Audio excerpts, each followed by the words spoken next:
Hello. I have not ever gone live, so we'll see how this goes.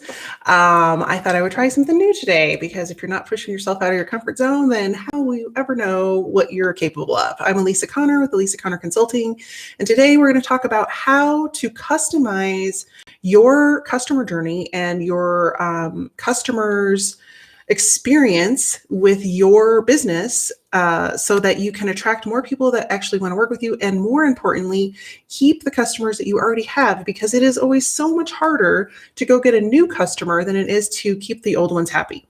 I am Elisa Connor with Elisa Connor Consulting, and what I do is I help small businesses and course creators create sales funnels, which is the step-by-step plan of getting to know you and earning their know, like, and trust, and then turning them into customers. So let's dive in. I want to tell you a little bit about an experience that I recently had, and I'm going to post some images to go with this over on my blog that will go with this video. But I recently had a couple of really great customer service experiences, and to the point where I'm a little bit critical about marketing, because I've been in the game for a long time. I've been doing this for 20 years.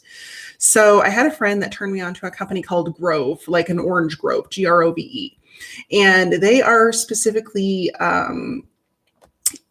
involved in the natural products market. So they do things like compostable sponges and reusable bags and the reusable straw things. And so she turned me onto it because I told her that the future of marketing, regardless of what industry you are in, is going to become a customized and boutique experience. So what do I mean by that? I mean that if you aren't delivering an experience to your customers that they then go tell other people about, then you are not only doing a disservice to your customers and your marketing, but you're also doing a disservice to your business, because we all know, especially after COVID, the online space is really crowded. If you weren't here before and you're just stepping into the arena, or if you've been here a while and you're trying to step up your game, you know there's a lot going on. There's a lot happening online, and there's a lot to kind of overcome when you're trying to get ahead of the competition. So to deliver a boutique experience, an experience that your customers will then go and tell other people about, is a fantastic way that is inexpensive, is really common sense, and it's taking us back to a lot of the old sales techniques that we used to have and do back in the day. But also it's great word of mouth. Like, we're trying to emulate the word of mouth marketing that works so well for people, which is referral marketing. Like, if you talk to any realtor or you talk to anybody out there in the world, they're going to say, you know, a good portion of my business as a small business comes from word of mouth. So if we can replicate that and put it in overdrive, let's do that. So I'm going to give you 3 tips to do that today as I walk through this experience with Grove. Now, you can tell they're doing a great job because I'm now talking about them after a friend. So the first thing was that when I went to the website, it was really easy to navigate. And the first thing they do is say, hey, we want to send you a free gift. Pick one of these 3 free gifts. And they explain what they are and the dollar value that goes with those. So the one that I chose had like a soap refill, and it had window cleaner, and it had a couple of the plastic reusable sandwich bags, which I thought was cool, and some of the silicone straws with a little brush that you could clean out. So what was really awesome was that you had your choice of what those things would be, and then you went to your shopping experience. So they're already paying it forward. So I go and I picked out, like, I got like a body scrub for my kids that was a natural acne releaser thing, face and body scrub. I got a loofah shower thing, and I got a makeup palette that was had different eyeshadows in it. So anyway, my total expenditure was maybe $40. And I'm pretty sure they had free shipping. I'd have to go back and look, but I'm pretty sure they had free shipping. But the free gift was equal, if not more, in value. So when I got the package, first, let me go through the whole process. So then they delivered an email saying, hey, thanks so much for your order. Welcome to Grove. This whole really nice welcome email that made me feel like all gushy and say, I'm like, oh, cool. They really care about me. And then after the email, they were really good about communicating like, okay, we have your order. This is where it is. We're going to let you know when it ships. They sent me an email when it shipped. And then they also sent me an email the day that it was delivered, because a lot of times carriers will not ring the doorbell. And so your stuff could be sitting out there and, there's porch pirates and all that kind of stuff, and nobody wants that. So it was really nice to get that confirming email, even though I already had the box in the house. So I get the box, and on the outside, I took a picture of it. So you can find that over on my blog. I'll put the link in my description over here when this is all said and done. But there was a note, a personalized note. Hey, Elise, I hope you're having a great day. Thanks so much for your order. Right on the outside. They just took a Sharpie and wrote it. And I was like, when's the last time you got a box from Amazon that had a note that was like, hey, you rock? Never. It never happened.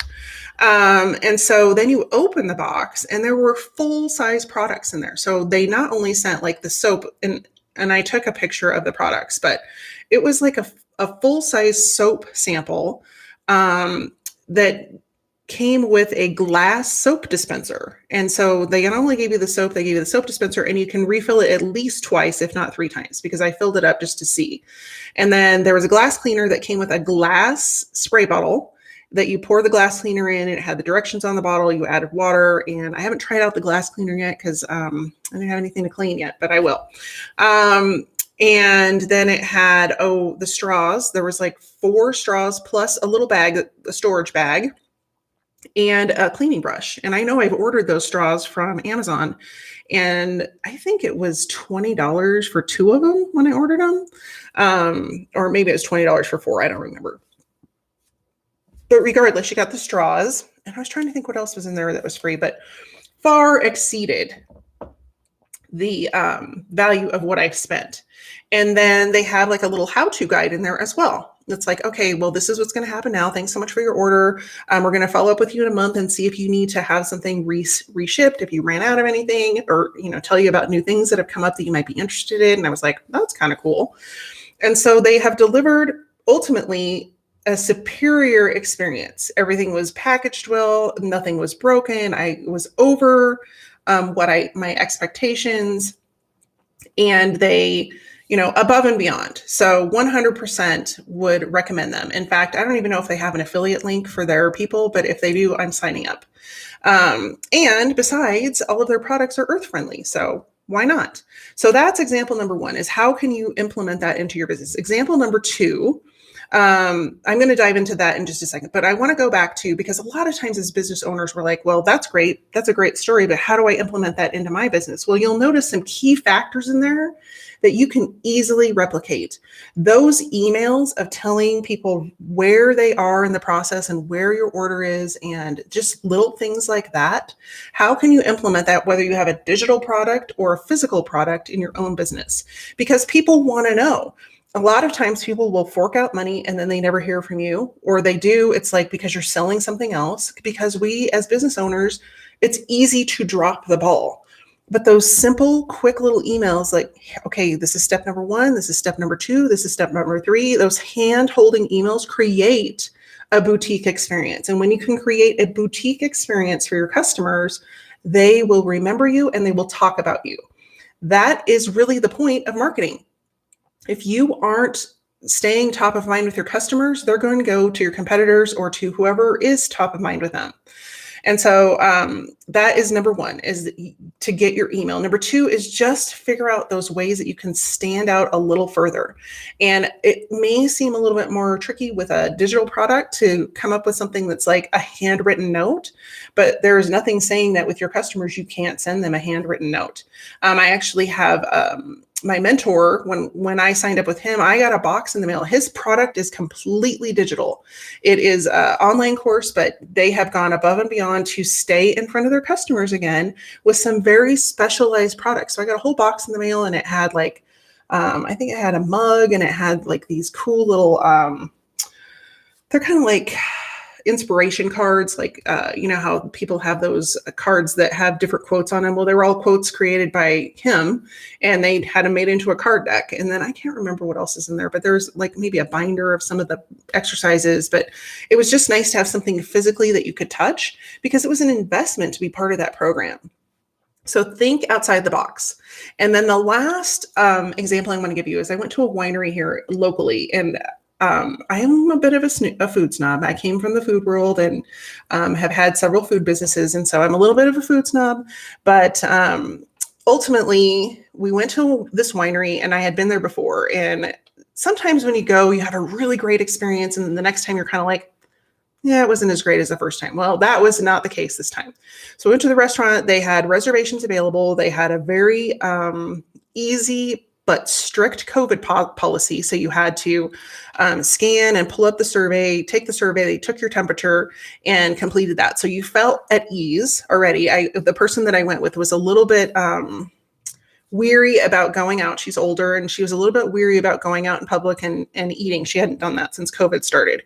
And so that made her feel at ease. I was like, yeah, whatever. I've gone out multiple times, but, and then when we got there, I was like, oh, such a bummer. I didn't know that you could book outside versus inside, and it was a beautiful day. And so I had requested, like, if something comes up, let us go out. And they're like, yeah, no problem. It's full right now, but we'll let you know. And then the waiter came over and was, she had never been there. I had been there, so I knew which wines I was going to get. But his education level around their wine, from the perspective of even where it was grown, when it was harvested, because it was at its ripest, what the berries or the grapes had done specifically during that time, and why they harvested it at that time, and what it did to the flavor.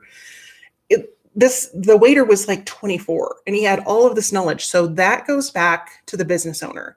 They have made it a priority to stand out among all the other wineries with the education they put behind their staff. So not only did you have excellent customer service, but you also had expert education available at your fingertips with the wait staff and the other people that were in the establishment.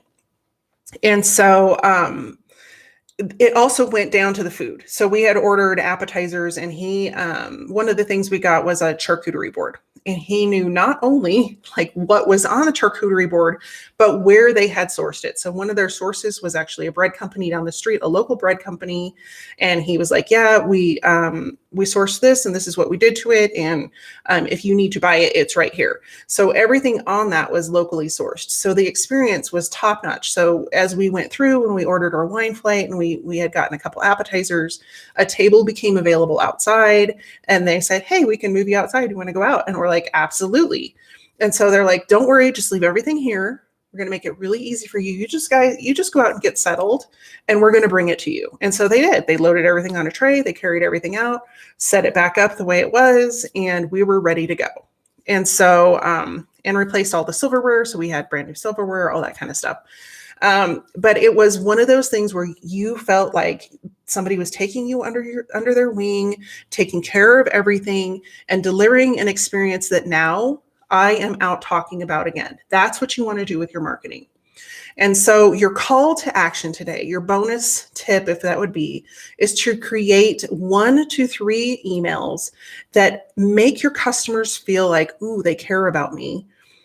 So that when they're onboarded and they have spent money with you and they have invested in you and your knowledge or your product or whatever that is, you are offering them the comfort and the security that they have done the right thing.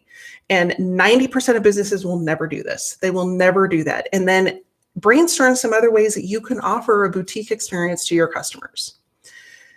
If you have enjoyed this video, I would love for you to hit subscribe and share it with your friends. So thanks so much for tuning in today to ACC-TV. I'm Elisa Connor with Elisa Connor Consulting, and I will see you next week. Take care.